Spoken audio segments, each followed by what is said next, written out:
ঢালিউডের জনপ্রিয় অভিনেত্রী পরীমণি ও প্রসূন আজাদকে ঘিরে সম্প্রতি সামাজিক যোগাযোগ মাধ্যমে চলছে ব্যাপক আলোচনা। অভিনেত্রী প্রসূন অভিযোগ করেছেন পরীমণি তাকে লোক দেখানো পার্টিতে দাওয়াত দিয়ে অপমান করেছেন। তবে সেই অভিযোগের জবাবে পরীমণির আবেগঘন প্রতিক্রিয়া মুগ্ধ করেছে নেটিজেনদের। প্রসূন এক ফেসবুক পোস্টে লিখেছিলেন, পরীমণির পার্টিতে গিয়ে তিনি অপমানিত হয়েছেন। সেখানে কিছু সান্ডা পান্ডা লোক অতিথিদের পথ আটকে জিজ্ঞেস করেছিলেন, আপনি কে? প্রসূনের অভিযোগ, এসব লোককে নাকি পরী টাকা খরচ করে রেখেছেন যারা অতিথিদের অসম্মান করেন। এই অভিযোগের জবাবে পরীমণি ৭ নভেম্বর রাতে নিজের ফেসবুক পেজে দীর্ঘ পোস্ট দেন। তিনি লেখেন, প্রিয় প্রসূন আজাদ, সত্যি কি তোমার মনে হয় আমি তোমাকে ছোট করার জন্য আমার ইভেন্টে আমন্ত্রণ করব?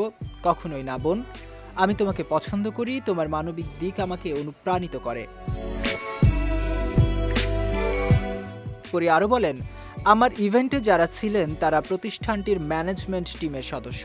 তারা অতিথিদের নিরাপত্তার দায়িত্বে ছিলেন, অপমান করার জন্য নয়। শেষে পরী লেখেন, এই দেশের প্রচুর মানুষ এখনো আমার নাম জিজ্ঞেস করেন। এতে আমি কষ্ট পাই না, বরং আনন্দ পাই নিজের নাম বলতে। আমি পরীমণি।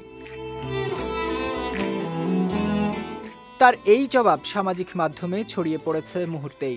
নেটিজেনরা বলছেন, অভিযোগের জবাবে পরীর সংযত ও মার্জিত উত্তরই প্রমাণ করে তিনি সত্যিই একজন বড় মনের মানুষ।